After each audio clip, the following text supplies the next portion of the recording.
Hello, everybody. Happy Thursday. We're back in the commish for the first time in what feels like forever. What? Are you looking for our third host? Yeah, where is he? Steve Peters? I don't know where he is. He just taking didn't show a up to well-earned work. day off is what happened. He didn't show up to work. You're going to be nice to him? I'm going to be nice to Petey today. He deserves a day off. Petey works so hard, and he is taking the day off today. So do well you guys. Deserved. Yes, I'm the only one who doesn't work hard. So. Yeah, clearly. I was going to say the last time that we had a show in the studio, I'm pretty sure Craig was gallivanting across Europe. Yeah, I mean, seems fair. Gallivanting. Nice. Oh, boy. All right. Well, thank you all so much for tuning into the PHNX Coyotes Podcast. Don't forget to hit that like button, subscribe wherever you get your podcasts, and leave us a 5-star review. I'm Leah here with Craig and Sean. Craig, it's been a eventful morning. Yes, it has.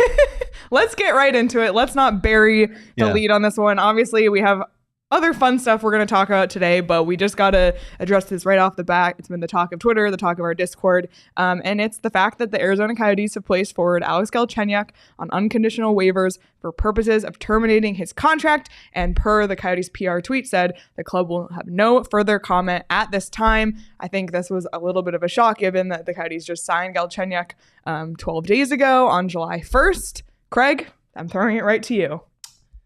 Yeah, I mean, whenever you see, as soon as I saw the tweet, my head went to, okay, there's a conduct thing. There's an issue, an off-ice issue. And yeah, the Coyotes are not commenting on it, but that is my understanding that there was an issue here. Unfortunately, that's been sort of a common thread with Alex Galchenyuk's career. He's a really nice guy. He's a genuinely nice guy, shy, even awkward in interviews. He works hard. He's coachable. You hear the coaches say that. But for some reason, when Alex Galchenyuk steps off the ice, he makes bad decision after bad decision. There was stuff that followed him here from Montreal on his first tour of duty. Heard some other stuff. It just seems to continue. I don't know why he hasn't learned his lesson from past mistakes, but it does not appear that he has. And so his third tour of duty with the Coyotes lasted 12 days. I don't know what's next for him. Listen, he keeps a house here in Arizona. He loves living here. I have to wonder, though, if this was his last opportunity in North America and if he has to take his wares elsewhere, say the KHL, where they don't seem to care about character issues.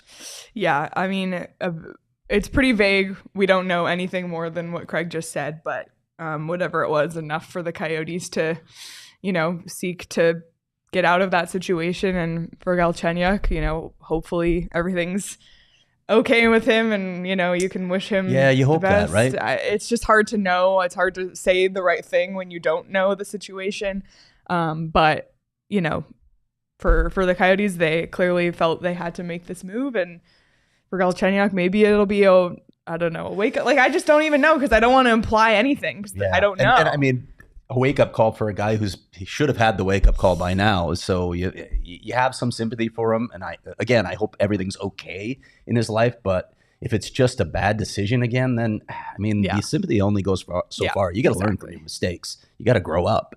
And it just hasn't happened. And as far as impact on the Coyotes, I don't know. I felt like they extended him an opportunity here. It's not like Alex Galchenyuk was going to be a major part of this roster.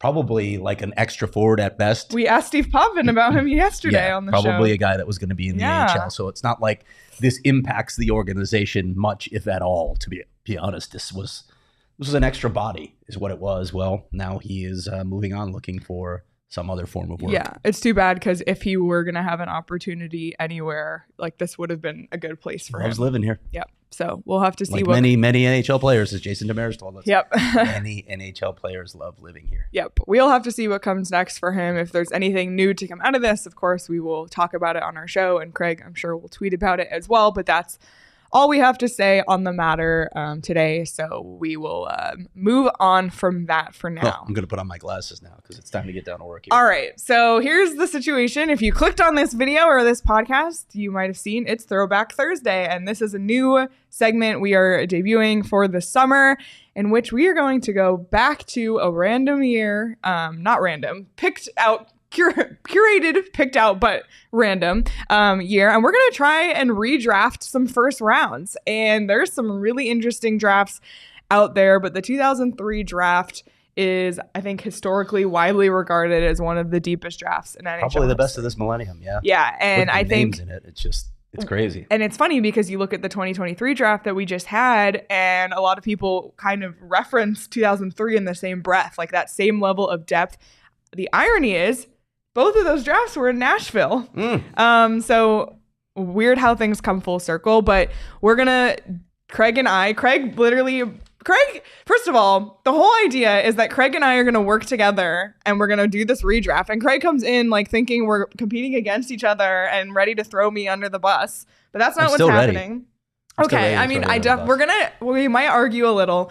I got a hot take coming. Yeah, he does. And feel free to chime in the chat as well. Give your input and you can tell us if we're right or wrong, etc. It's going to be a team effort. I'm really looking forward to it. It's going to be fascinating. But before we even get into the redraft at all, I feel like we need to set the scene here because this is a Coyotes podcast and we'd be remiss if we did not mention the Coyotes did not pick in the 1st or 2nd rounds of this draft. Oh, you mean the one we just said was the deepest draft in NHL history or since 2000? So Coyotes. You know, it's just so on brand. But Craig, why? Let's all put our hats on and transport back to 2003. Wait, can I just say this? I pointed it out before we went live, but knowing the Coyotes' luck, they probably would have drafted Hugh Jessamine, who was the one player in the 1st round who played 2 NHL games, had no goals, no assists, and 5 penalty minutes. Knowing the resources that the Coyotes devoted to scouting, I don't think that's out of the question. Or Sean Bell, he was also drafted in the 1st round. He played 20 games, had an assist. I mean, that's asking too much, Sean. I don't know. So yeah, let's all rewind to 2003, and Craig, set the scene. Hitting the way back button. Okay.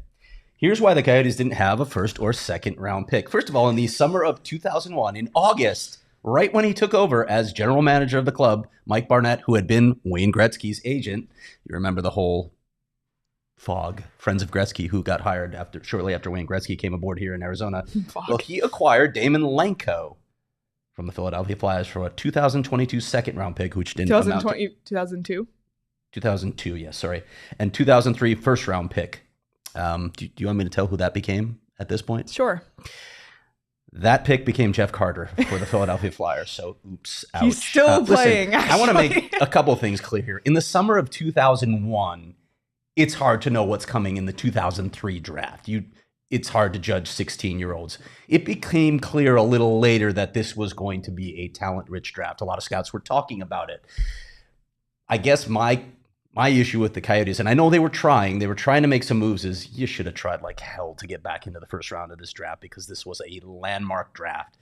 You didn't have any of these picks. You didn't even pick in the 2nd round where a lot of great players that we'll talk about shortly went as well. There are at least 4 guys that you would have loved to have that went in the 2nd round, but you couldn't select there either.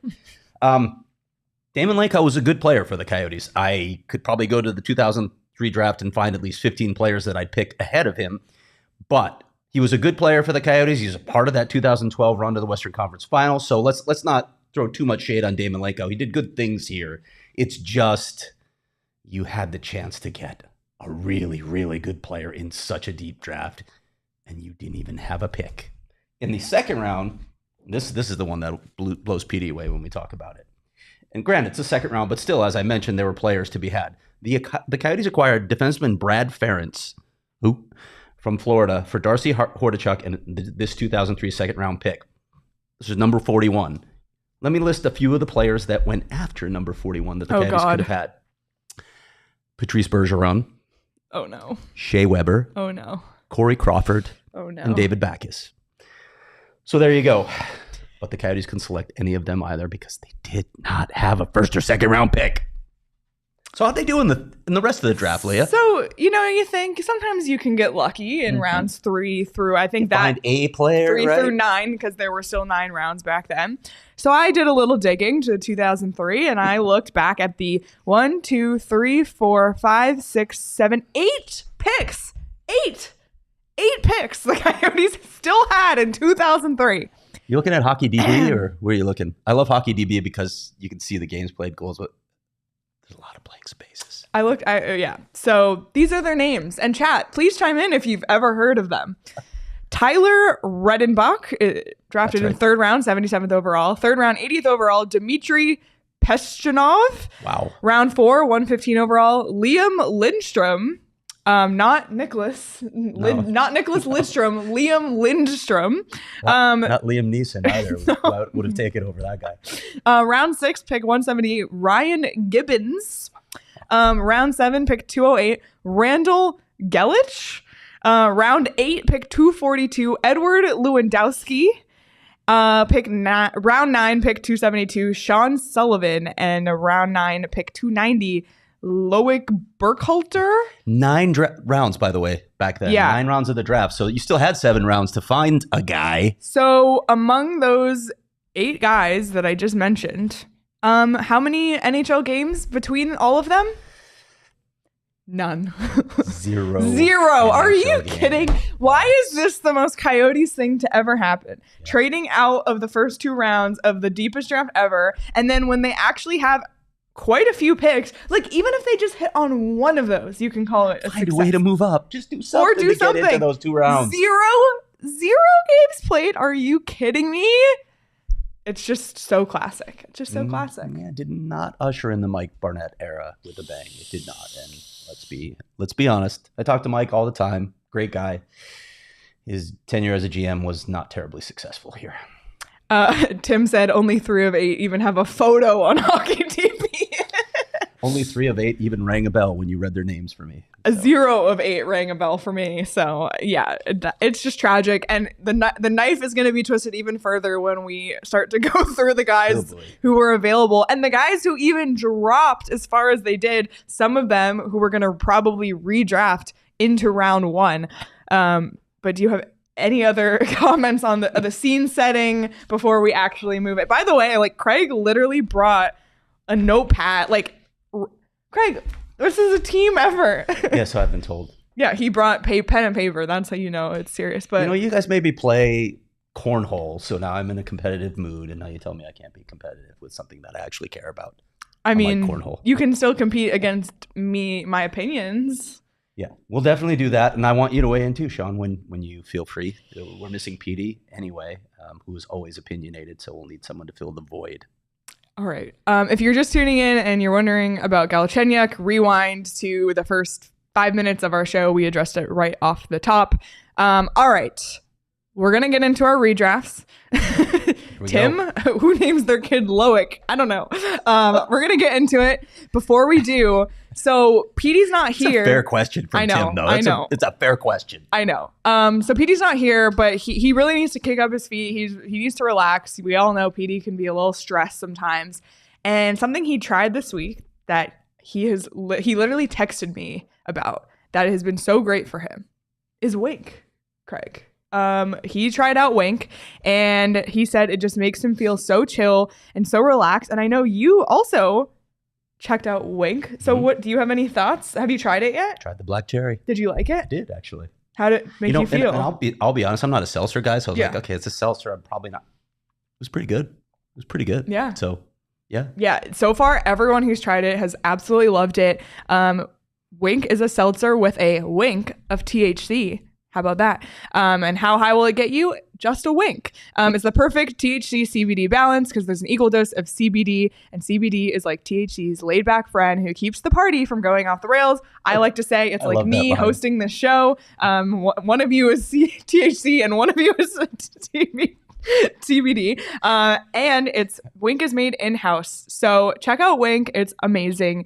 You can go to drinkwink.com and they also have another drink. Have you tried the Countdown yet? I have not. Okay, so the Countdown is a little more serious. It has a lot higher dosage, but you drink it out of the cap. Like the cap is the correct dosage. You should take a little bit higher dosage than the Winks if you're looking for more of that Countdown feeling. More than Wink. More than a Wink. Check out Countdown as well. Get ready for liftoff, as they like to say. Or like a nod.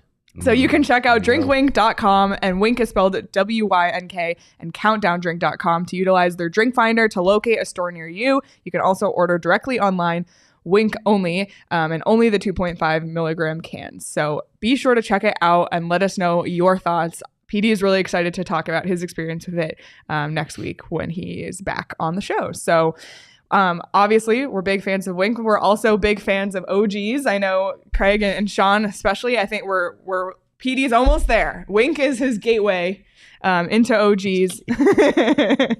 But OGs, obviously, just amazing flavors. And there's something for everyone, whether you're looking for indica, sativa, microdose, sleep edition, anything. They have something, and it's in a delicious flavor as well. So try OGs and check out the pink lemonade gummies while you can. It is a limited edition flavor, so just don't miss out on that. You can check out OGs online at ogsbrands.com and on Instagram at ogsbrands. You can also find their products at your local dispensary, and you must be 21 years or older to purchase. All right. Ready? Let's get into it. So you tell me the format here. And, okay, so we're going to do 10 players at a time. Okay, we have put on my glasses. So we have the draft board. Sean, go ahead and show it. So that is the original draft. If you're listening on audio, we do have the original draft. If you're watching on YouTube, you can participate along. But I will just go through the original 1 through 10. This is the 2003 draft. So we're going to redraft this, but the original standing draft is Pittsburgh, number 1, Marc-Andre Fleury. Number 2, Eric Staal to Carolina. Number 3, Nathan Horton to Florida. Number 4, Nikolai Zerdev to Columbus. Oops. Who? Oops. Number 5, Thomas Vanek to Buffalo. Number 6, Milan McCulloch to San Jose. Number 7, Ryan Suter to Nashville. Number 8, Braden Coburn to Atlanta.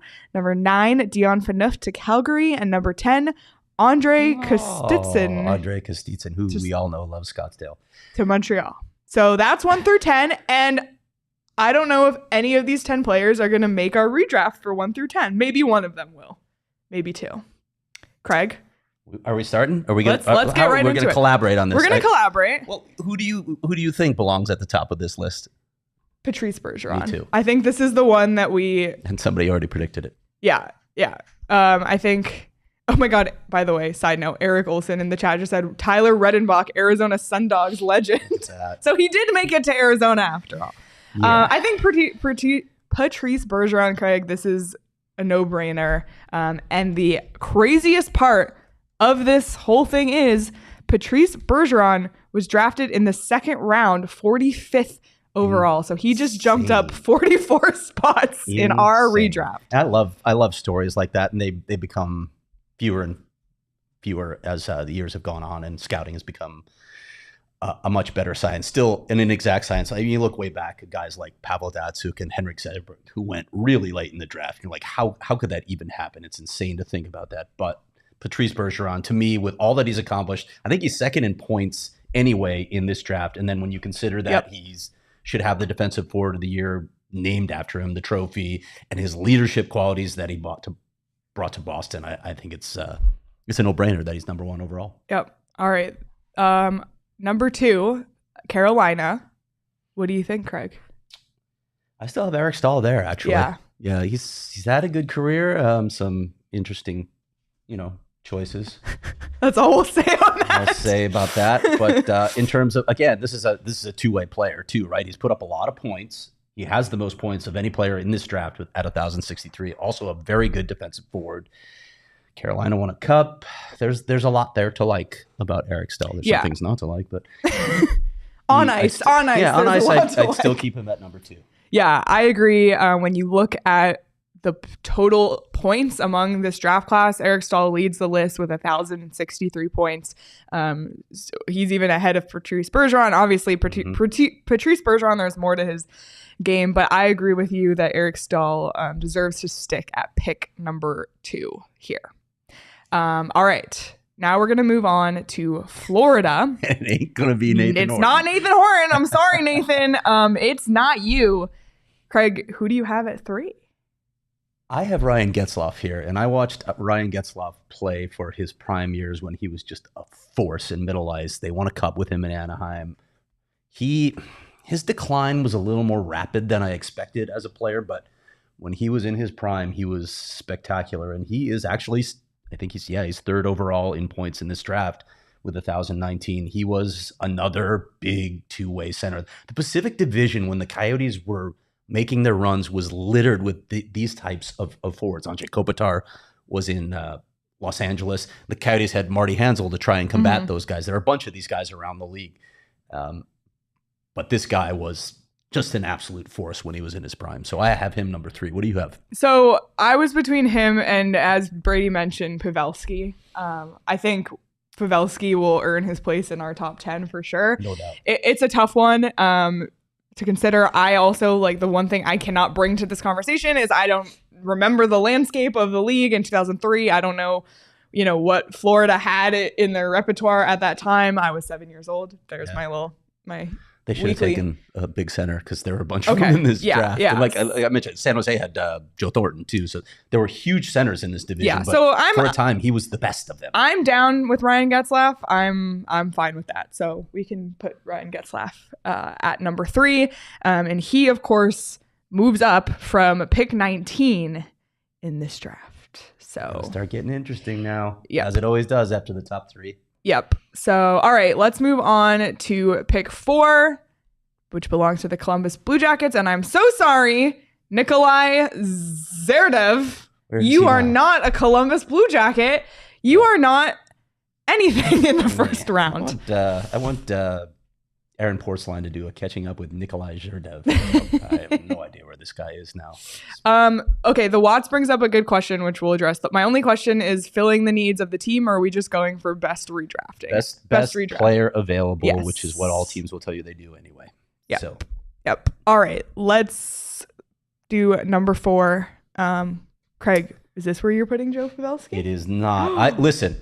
Okay. I want to make something very clear, and those who followed me in the Natty Hattie days know that I have a Joe Pa crush. I love Joe Pavelski. He went to the University of Wisconsin. I don't know if you knew that.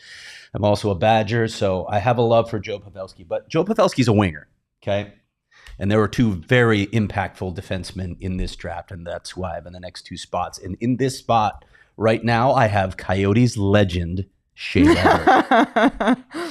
Oh my gosh. Yep, Coyotes legend. All right, big defenseman for the Columbus Blue Jackets. Shea Weber, let's see. In the list of guys, he has 589 points, 1,038 games played in the National Hockey League. Defensive force, big shot. Yeah, I think he's definitely the top defenseman in this draft. Brady mentions Dustin Byfuglien. I think we'll get to him more in the middle. Yeah, more in the. You had to bring it. I should have brought the bell in the room. Yeah, you should have actually. Shea Weber. There's going to be a lot of Blackhawk talk in here. Okay, I guess I can get behind that for Columbus again. I don't know. I don't want to be the deciding factor here. Like, if you guys have opinions, throw them in here. Chat. Also, if you have opinions, we're getting to Buffalo, so I'm sure Sean will have an opinion there in a second. Thomas Vanek. I don't care. Screw your best available. I want my guy. Might have to wait a while. I'm good with Shea Weber, honestly, but I am itching for Joe Pavelski. He's coming. Right after this pick. Soon. Gave it away. But in this pick, who do I have? I have Brent Burns. Brent Burns to Buffalo? At number 5. Brent Burns, who has as a defenseman, 838 career points. He is 7th in this draft in points as a defenseman. Yeah, all respect to Brian Campbell. I would have taken Burns in those cup or those playoff runs. The Sabres were going So, Sean, are you okay with skipping Thomas Vanek? Yeah, do you like Brent Burns? Do you want a defenseman here, or do you want a forward? Yeah, because I feel like the defense was always Sabres' problem. It's been the Sabres' problem for the last 20 years. So Thomas Vanek was awesome, but I'd rather take a showstopper defenseman. All right. I'm not really. See, you came in here ready to fight me, and I'm just conceding. I'm just conceding. I'm so used to doing it. So yeah, right. Brent Burns goes from 20th overall to 5th overall. Big jump. Interesting. But Caleb brings up a good point. As a forward or a D, he played forward for a bit, and when you go on Wikipedia to the 2003 draft, it actually lists him as a right wing. That is correct. So at the time of the draft, what was his position? He was a forward. Interesting. And they discovered that he was maybe hell of a player. Maybe that would have been a good scenario for the Sabres at the time, because they think they're getting a big forward, and then they realize they can move him to defense. And as Sean mentioned, filling that need at defense that's been lacking for many years. Crazy the offensive numbers Brent Burns has put up. All right. So we'll move on to San Jose. It's not and they get their guy. Milan Michalek. Is this Joe Pavelski? Yes, it is. And Joe Pavelski, I mean, he's like born to be a he's, to me, I know he hasn't played there in a while, but Agreed. Joe Pavelski is a San Jose Shark. Of course, he's had, I mean, he's still going. Remember the black hat during the playoffs when they went to the Cup final? The black hat that came on the ice and they started calling it Joe. They call it Pavelski. Oh no, that's funny though. Really not that good actually. It's a dad joke, but okay. It's not Wednesday, stuck. Craig. Come on. It's true. Among that draft class, 4th in points with 1,250 games played, and he is still going 20 years later. Joe Pavelski. I mean, yeah, he is a San Jose Shark through and through. And you know what's insane about this pick? He was drafted by San Jose in 2003, but it wasn't in the 1st round, and it wasn't in the 2nd round, and it wasn't in the 3rd round. Joe Pavelski was drafted 205th overall by the San Jose Sharks in this very draft, which, for those keeping track at home, is round 7. Round 7, pick 205. So there's a couple guys who went after him in the draft who did play in the NHL, but I think as far as forwards go and the career success, Joe Pavelski deserves this slot for sure. And I like him at San Jose. You're right. He is a Shark through and through. And probably a little bit more prolific than Milan Michalek. But Milan Michalek went on to become an NHL. Also, he had a good career, but I just think he could have, maybe they could have gotten him in the 2nd round. Yeah. I completely in agree. our 2nd round, at least. You ready to go off the rails? Okay. Well, can we see what we have going so far? So far we have Bergeron, Stahl, Getzlaf, Weber, Burns, and Pavelski. That's our 1 through 6. We are now up to Nashville, who drafted Ryan Suter at this number 7 position. All right, I'm ready to hear it, Craig. Let's hear it. Nashville has a penchant for taking good goaltenders. They've had a really good history of taking good goaltenders. So I know what's happening. In this position, I have Nashville taking the best goaltender in this draft. Oh, here we go. And that goaltender's name is Corey Crawford. Okay, so this is shocking from Craig, who is claiming Corey Crawford is the best goaltender of this draft, when in the original 2003 draft, Marc-Andre Fleury was drafted 1st overall. Marc-Andre Fleury, of course, has, this isn't a good argument because so does Corey Crawford, but Marc-Andre Fleury has multiple Stanley Cups. And I think before Craig makes his arguments, and I'm a Marc-Andre Fleury apologist. I was a Penguins fan. I was a Penguins fan in 2009 in that Stanley Cup run. I love him. I think he's an amazing person. You have the Chicago ties, so that's your love for Corey Crawford. But it is hard for me to, you pull up the stats, and Corey Crawford does have better career stats. He has a higher save percentage. He has a better goals against average than Marc-Andre Fleury. Goals saved above average. Yeah, that's your favorite. That's your favorite stat. It is. But Marc-Andre Fleury, only people look at. It's just so hard. I don't know. Because Corey Crawford played behind really good teams too. So I don't want to say, Marc-Andre Fleury benefited by playing behind Pittsburgh and Vegas. He did. Obviously, Corey Crawford did as well with the Blackhawks. But Corey Crawford has always been underrated. Things were always taken away from him and what he accomplished with the Blackhawks because he was playing behind Patrick Kane, Jonathan Toews, Marian Hossa, Patrick Sharp, Duncan Keith. Keep going down the line, right? The same was never said about Marc-Andre Fleury, and I think it's because he went 1st overall. People were like, well, they got a 1st overall pick. But Pittsburgh had all those stars as well. They had the same kind of team in front of him, and his numbers just aren't as good. I don't want to go. I know I was talking some smack before we came on the before the show. Saying that he's overrated. I think he is a little overrated. I think everybody's in love with Marc-Andre Fleury because the style he plays, first of all, is creative. It's flashy. It's fun to watch. He's also a remarkable human being. But I don't think he's the best goalie in this draft in the final analysis. I think that goes to Corey Crawford. I think Corey Crawford deserves his due here. Corey Crawford has played 497 fewer games. Because he had concussion issues. Than Marc-Andre Fleury. So I don't know. This is one where I might push back a little. Is it okay?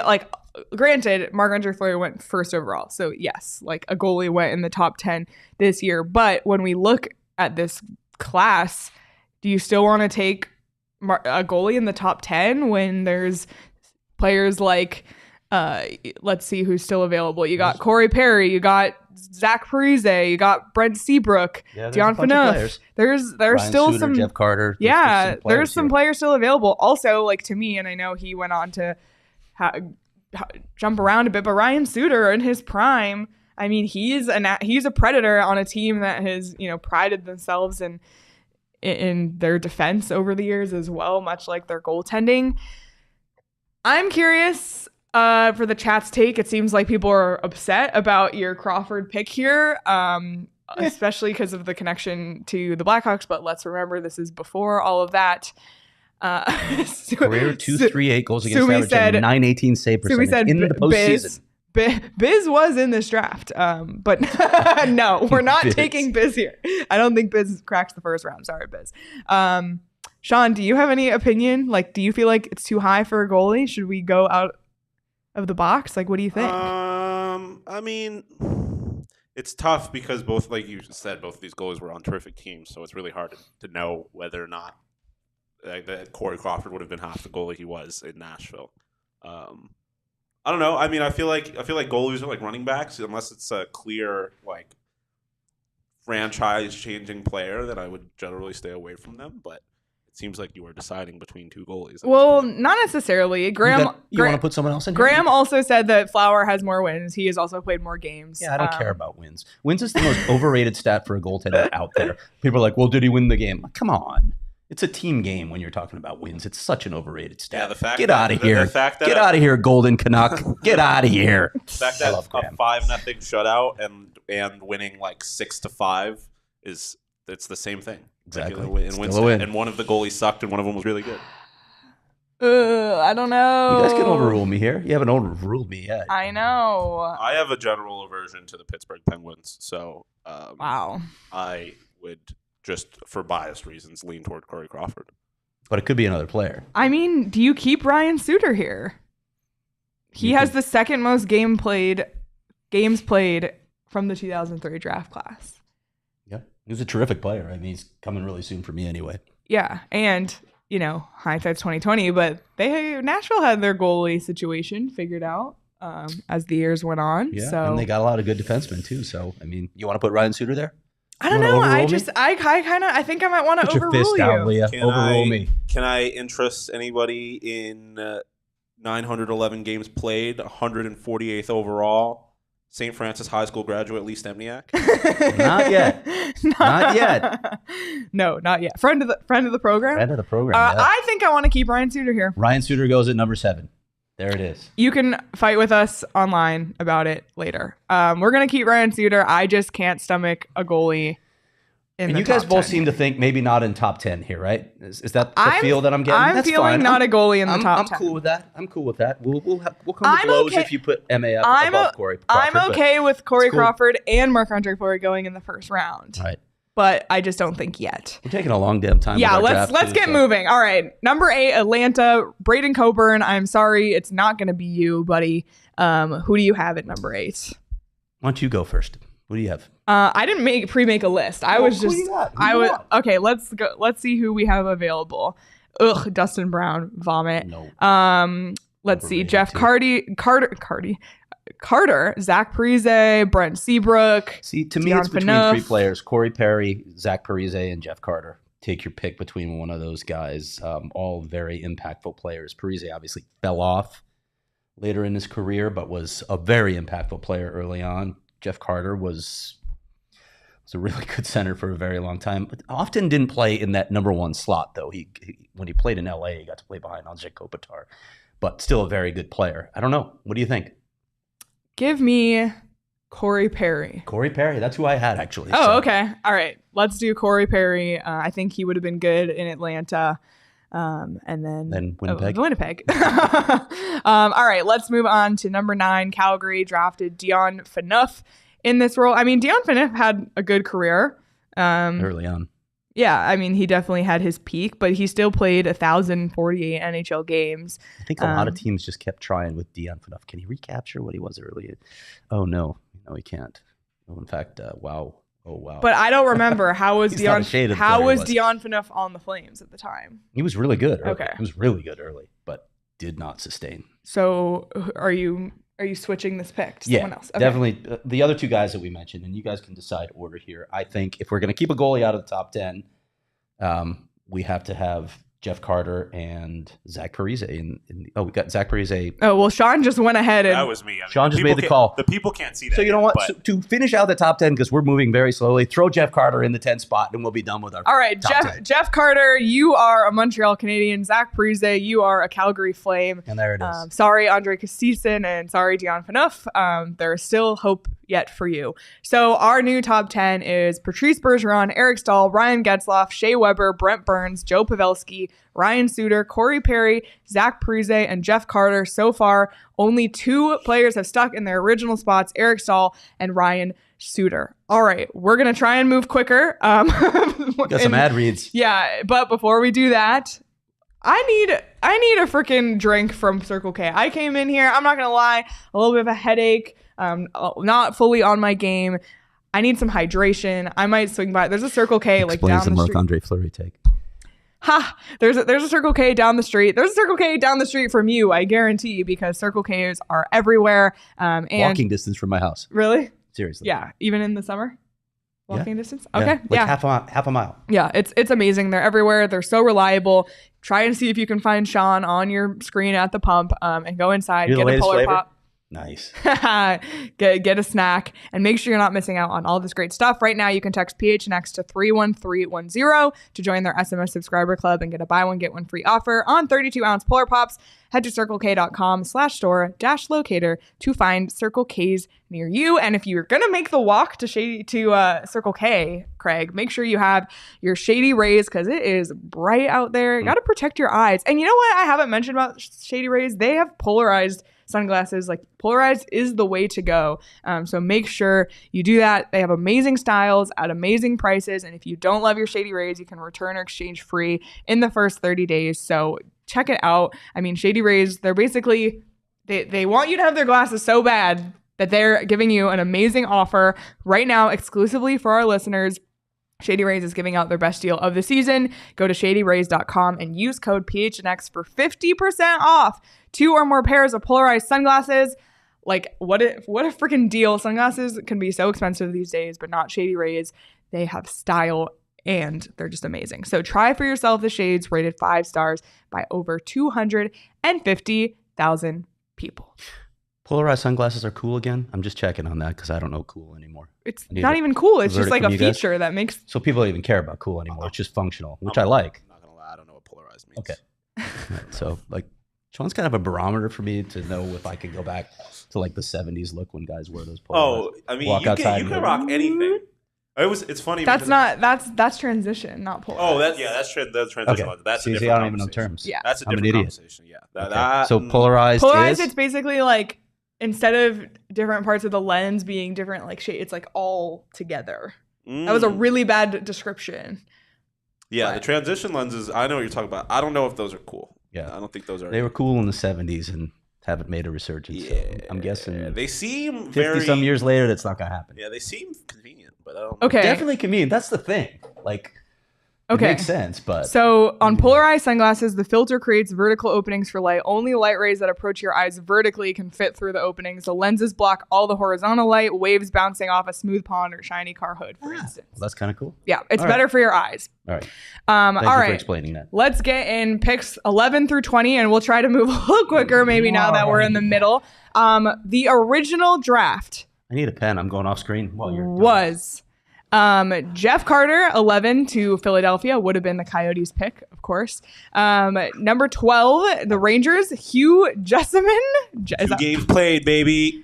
Number 13, LA, Dustin Brown. Boo. Number 14, Chicago, Brent Seabrook. 15, Robert Nilsson, New York Islanders. 16, Steve Bernier to the San Jose Sharks. 17, Zach Parise, who is now off our board, to the Devils. You got Eric Fair to the Capitals. He came up on Monday's show with Jason Demers. Yeah, he was a decent player. Number 19, Ryan Getzlaf, also off the board. Anaheim. And number 20, Brent Burns, also off the board. So there's definitely going to be some changes here. Mm-hmm. Craig, number 11. All right, Let's go. I have some thoughts here. I know y'all are on the no goalies this early in a draft this stack. So there are 3 more players in this draft that I can see taking before I'm going to start getting emotional if the goalies don't start going. So let's talk about those 3 players. You tell me where you want to slot these guys in. I've got Big Buff, Dustin Byfuglien. Yep. Brent Seabrook, who really lost it later in his career and just became a pylon, and it depressed me. But he was amazing at the time. He made so many big plays for the Blackhawks, including saving them from an embarrassing first-round exit against the Red Wings in that year where they were like maybe one of the best teams ever in the lockout shortened season. He scored the OT goal to beat the Red Wings. He's number 2. The third guy who I loved as a player, brought grit as well as offense, brought the whole package, Ryan Kesler. So those 3 guys. Ooh, okay. I like that. Ryan Kesler making a move up in the first round. Any one of those 3 guys. What do you think? Dustin Byfuglien, Brent Seabrook, Ryan Kesler. The thing you get with Seabrook and Byfuglien, you get a top 4 or even a top pair of defensemen, right? Which is I like Dustin Byfuglien in Philadelphia.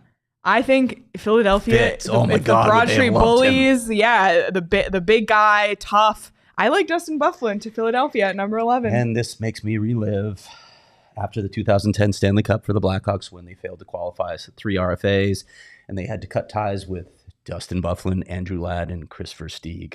Wow, they had such a stacked roster, one of the deepest rosters I've ever seen, and they had to let those guys go. Dustin Byfuglien was phenomenal in the postseason for the Blackhawks in 2010. He played forward then. He was not a defenseman. Yes, I do he was a remember net that. front, and he was immovable. He was nasty. He had great hands. I love this pick for the Flyers. He fits that personality perfectly. Dustin Byfuglien, you move up 231 spots from pick 245 in round 8 of the 2003 draft. Dustin Byfuglien, you are a Philadelphia Flyer, originally picked 245 in this draft.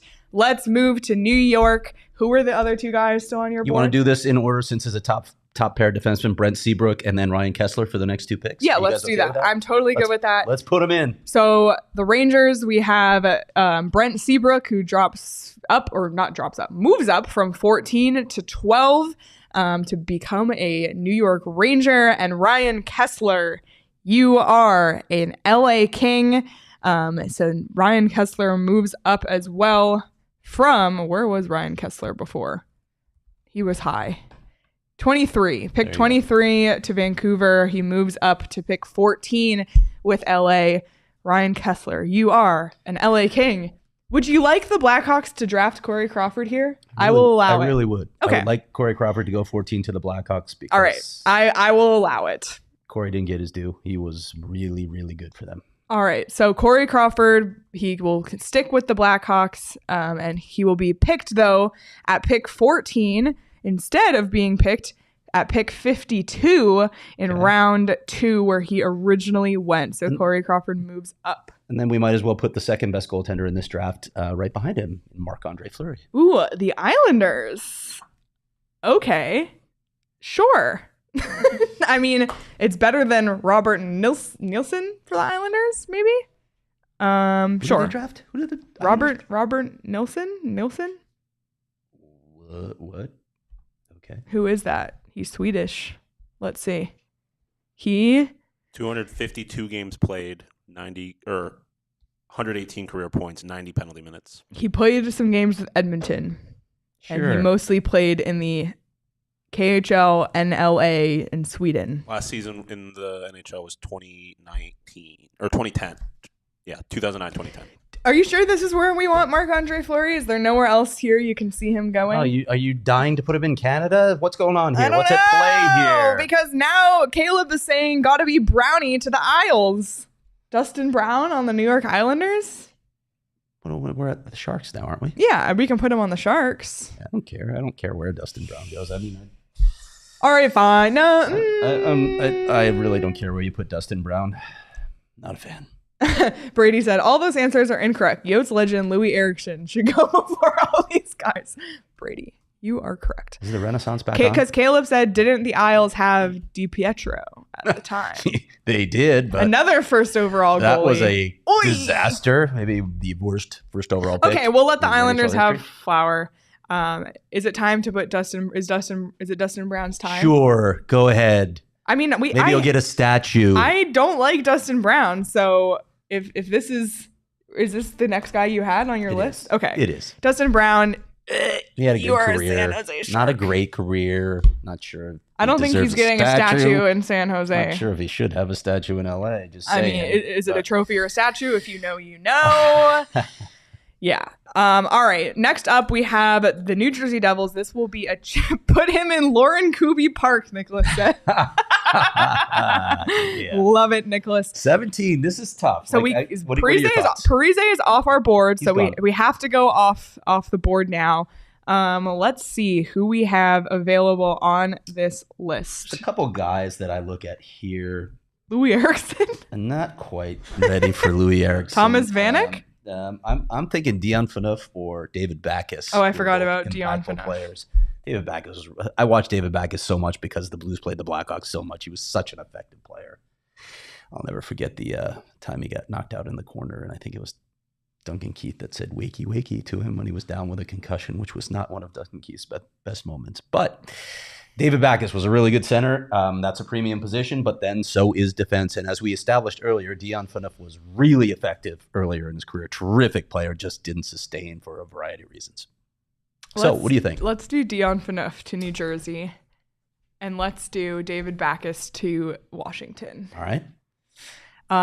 Sorry, Eric Fair, you have been pushed down. Dion Phaneuf, you are a New Jersey Devil. He is our first player to drop and get picked, and Dion Phaneuf as well. So now we're down to look at that logo, the Ducks. The Ducks, the Mighty Ducks of Anaheim. Originally, David Backes, yeah. So is Washington. Yep.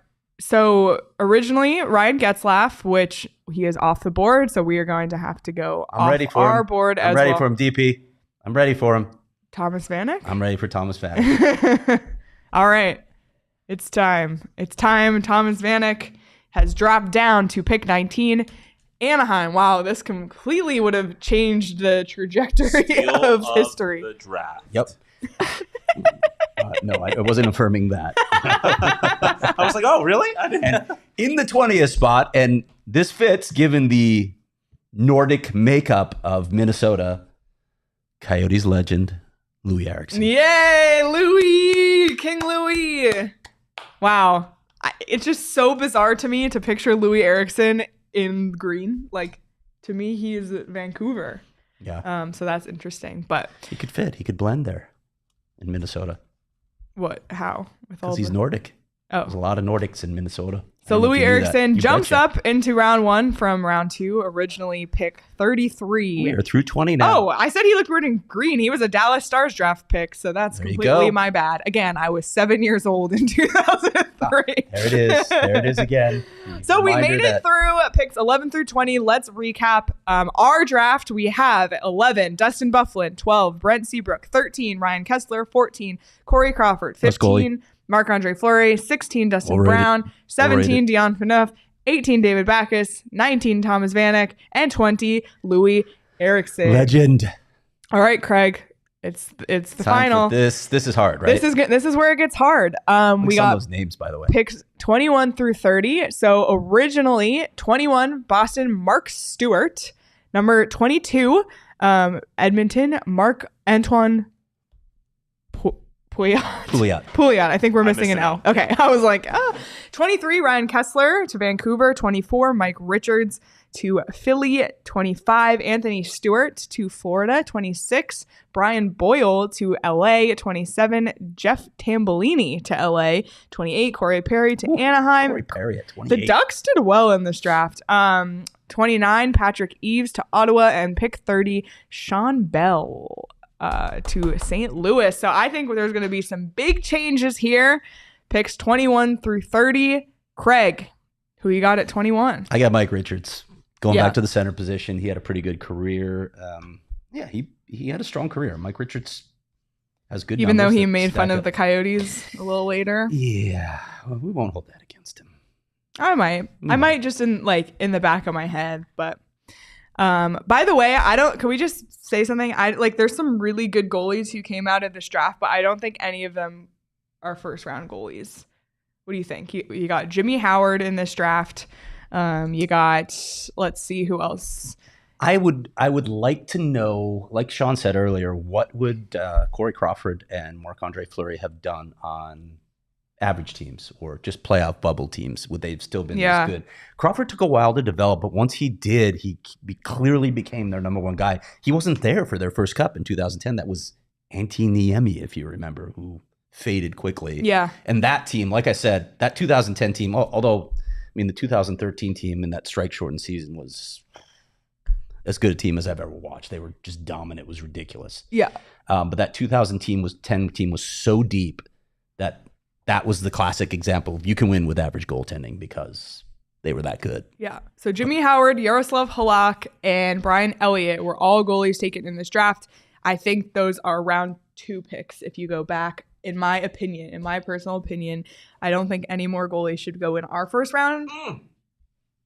Craig might disagree, but I like Jarl Halak's career. All right, well, let's go to Edmonton. And who are we drafting for Edmonton at pick 22? All right, let's see who's on the board. You got Brian Boyle available. We have, let's see, who else? I definitely need to like do a list like you did next time. I want to just throw out one thing on Jarl Halak. Better goals saved above average in his career than Marc-Andre Fleury. All right. You want more stats? No. Higher save percentage in his career than Marc-Andre Fleury. Okay. Better goals against average in his career than Marc-Andre Fleury. Who have we not picked yet? Who's still available? Beyond Jarl Halak? I mean, guys like Nathan Horton, Milan Mikhailiuk. Milan Mikhailiuk had a pretty good career. He did. Let's see. Also, someone said in the chat, like Eric Fehr did end up having a pretty good NHL career when he did, but I don't know if he's a first round pick per se. I'm not sure he is either. Do you want Halak to Edmonton? I kind of do. All right, let's do it. I'm a goalie too, so yeah, there's a little bias here. And if Petey were here, hey, did you know Craig and Petey were goalies? I have 7 goalies in the first round if he was here too. Make sure you put, when you say Yaroslav Halak, you put Sabres legend Yaroslav Halak. Okay, fine. I'm good with that. Oh my goodness. All right, let's put him in. He jumps up. Number 22, Yaroslav Halak. Halak was originally a 9th round pick, taken 271st overall by the Montreal Canadiens. That's the last goalie I have on my board. Okay. It's a good board. This is a good draft for goalies. It was a very good draft for goalies. Now we get into some of the other names that we probably should have off the board. All right. Like Nathan Horton and Milan Mikhailiuk. Okay, so we're at Vancouver, 23. I think we should do Milan Mikhailiuk here at Vancouver, and then Nathan Horton feels more of a Philadelphia player that's fair to me. because of his style. Yeah. That's fair. So that's what we got. Altec said, no, it's Blues legend Yaroslav Halak. Bounce around a little bit. Okay, I like those. I like those too. Okay, so it's Mikhailiuk and then Horton. Nathan Horton. Okay, yeah, got it. Philly and Florida, or Vancouver and Florida, or Vancouver and Philadelphia. Sorry.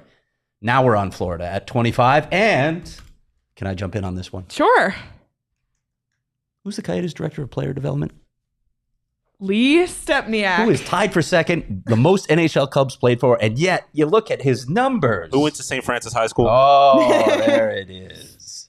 Lee Stepniak, an underrated career and a great trade by Don Maloney at the deadline to bring him here. Lee Stepniak was a good player, and he's a really smart dude, too. That's why we had him on the show, obviously, last week at the Ice Den. Really smart dude. Very analytical mind. Did he ever play in Florida in his 1,000 stops? He did not. So let's give him another stop. That's right. Give him a chance to catch Mike Sullinger for the most teams play for by putting him in Florida. Congratulations, Lee Stepniak. You're going to South Beach. Not really. Sorry. Wait till you see sunrise. But anyway. Lee Stepniak, you are a Florida Panther. Where was Lee Stepniak taken before? 148th overall, round 5 to the St. Louis Blues, which was a pick that the St. Louis Blues acquired from the Phoenix Coyotes. Out of Dartmouth, because St. Francis High School produces really well-rounded Renaissance men who were both adept intellectually and athletically. All right.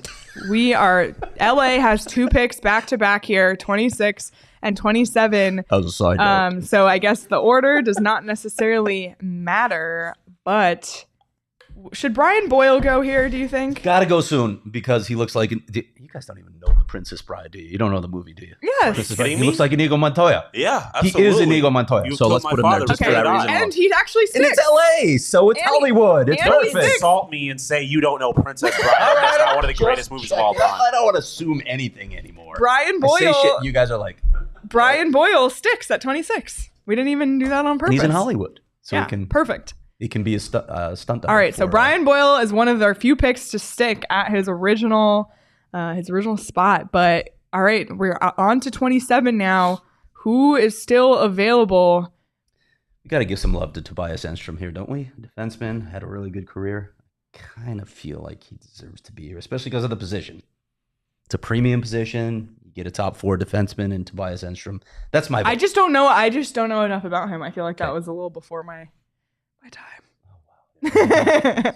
But I'm good with it, Craig. I'm good with it, Craig. Tobias Enstrom, you are an LA King as well. Where was he picked before? You get a center and a defenseman. You get a center, a premium center, and you get a top 4 defenseman. So Tobias at that level of the draft. Tobias Enstrom moves up from round 8, pick 239 to pick 27 in the first round. Originally, Tobias Enstrom drafted by the Atlanta Thrashers in round 8. You got 3 picks left, Leah.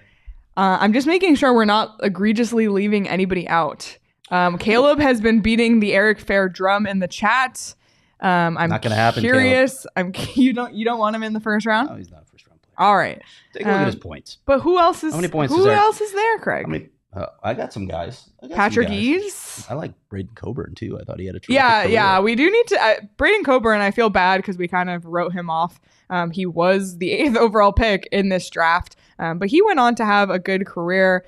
Played 983 NHL games, 234 points. Is this where you want Braden Coburn to go? Good, solid defenseman, to Anaheim? Right? Another top 4 defenseman. Premium position again, right? Premium position. Okay, yeah, I'm with it. Did you notice that Sean put the correct accents on all of these names that he's written so far? I know. It's very impressive. It's very... I feel like Jimmy Stewart right now looking at that screen. Appreciate it. Look at that. All right. Isn't it beautiful? We only have 2 picks left. I got no thoughts on 29, so you guys are going to have to figure it out because I have a guy at 30 that I'm going to insist on. Well, should we start with 30 and then go back? You got to go in order. Okay. You're on the clock. Sean DePaz and Leah Merrill, you're on the clock. Oh my God. At 29. I don't like... Okay, let's see. Originally at 29, Patrick Eves went at this spot. I just feel like there's a name we have to be missing here. I'm scrolling the list. There is. I mean, you can look at the points of some of these guys like Clark MacArthur, Kyle Brodziak, Matt Carl, who was a defenseman. Any of those guys, I guess, could be there. I'm just making sure. I'm just looking at the list of guys drafted. Like Jimmy Howard, I still think he's a second rounder. I think that's true. I don't think Jimmy Howard was that good for very long. I mean, let's see. Nobody else. We haven't left anyone. Brian Elliott was really late, but again, I don't think he's a first rounder. Nope. I definitely don't think he's a 9th rounder, but he's definitely not a first. Do we have Brad Richardson anywhere? Yeah, we do. Hold up, buddy. Oh, wait, Brad Richardson. Hold up, buddy. Hold your horses. Is that your 30th pick? That's my 30th. Yeah. Why do you want him in? Because he's a really good player, actually. But why do you want him at St. Louis instead of Ottawa? Like, why do you insist this is 30? Because it's Ottawa. He doesn't want to play in Ottawa. Richie doesn't want to play in Ottawa. Senators, yeah. I mean, either does Alex DeBrincat. Exactly. Say it. Okay, so we'll put Brad Richardson in St. Louis. I didn't even realize he was here. This is how unprepared I was for this. He's not that. I mean, it's not really a reach. Like I looked at some redrafts of this, like from reputable sites, not Johnny in his basement doing the redraft of the 2003 draft. Shot at Johnny Venerable. It was not. It was not. But I just, I looked at some credible things, and Brad Richardson made a couple of them in the top 30. I think Cap Friendly had him in its top 30. If I was looking at this right, he has more games or less games played, but more points than Nathan Horton. Won a cup too. Yeah. Won a cup. Okay, Brad Richardson jumps up from round 5, pick 163 to round 1, pick 30 to the St. Louis Blues. So that leaves 29. Are we doing this like this? Because I mean, do we have a player that's better? Are we just screwing over the Senators? Eric Fair. Well, kinda, yeah. I mean, so I just want to make sure we're on the same putting page. a guy like Matt Carl there. Anyone interested in Sabres legend Matt Molson? Matt Molson. Matt Molson honestly had a pretty good career. You want to take Matt Molson? Give Matt Molson Why to the not? Ottawa Senators. All right. Wow. That hurts my heart as someone who hates the Ottawa Senators, but there it is. All right. And then Eric Fair, don't worry, you were picked 31st. We just didn't do it part of this. Yeah. Is that a new question about Alex Galchenyuk? It is. Okay. Listen to the first 5 minutes of the show if you're wondering what happened to Alex Galchenyuk. We addressed it. Yeah. All right. So to recap, we have in picks 21 through 30. 21, we have Mike Richards, Yaroslav Halak, Milan Mikalik, Nathan Horton, Lee Stepniak, Brian Boyle, Tobias Enstrom, Braden Coburn, Matt Molson, and Brad Richardson. Caleb said Molson over Fair. Cancel my sub. I knew it. I was trying, Caleb. Tim said give them Tanner Glass. Oh, man. All right. So Brad Richardson at 30 on the all quote team, by the way, as well. So. All right. So that's our redraft. We'll be putting this out on Twitter for much debate. I am sure. I'm sure Petey even was like sitting he's at throwing home, things at the screen right now. Screaming silently. right now. Yeah. I did let Craig I did fight back on Corey Crawford early though. Yeah. But let us know what you think. It was probably too early. You guys talk some sense into me. But at least you allowed me to take Corey Crawford over. You got him at the Blackhawks. Much hyped Marc-Andre Fleury. Oh, isn't he adorable? He's so dreamy, isn't he? He's a great man. He is a good man, actually. He's a really good man. Petey said, I thought this was going to be a short show. Petey, imagine if you were here, we'd be going on for 45 more minutes. 15. Good Lord. Well, it's interesting to think how if our draft were reality, how the trajectory of history would have gone from there. Certainly, I think some different Stanley Cups, some different playoff teams. Well, one thing that wouldn't have changed? The Coyotes. So they would have picked. Had a pick. Ryan Miller with Brent Burns in front of him. Senators, eat your heart out. That's a Stanley Cup team. Oh, man. Would love to see the Cup odds back in 2003 on BetMGM, but we can't do that. But there's plenty more to bet on BetMGM. We're still in that dead period. There's no MLB games today, are there? Nope, no MLB games. Gold Cup, MLS, WNBA, bet on it, and MLB resumes tomorrow. We are very close to football as well. So tons to bet on at BetMGM. Get your futures in. If you haven't signed up for BetMGM yet, use the bonus code PHNX. There's a few different offers depending on where you live, but for our Arizona audience, place your first bet offer and receive up to $1,000 back in bonus bets if it loses with BetMGM. Again, make sure you use that bonus code PHNX. You can check out the show notes for full details. And now you can listen to Shane talk about the disclaimer in just a second. You can look at the disclaimer while you recap our last round of the draft. Okay, yeah, that works.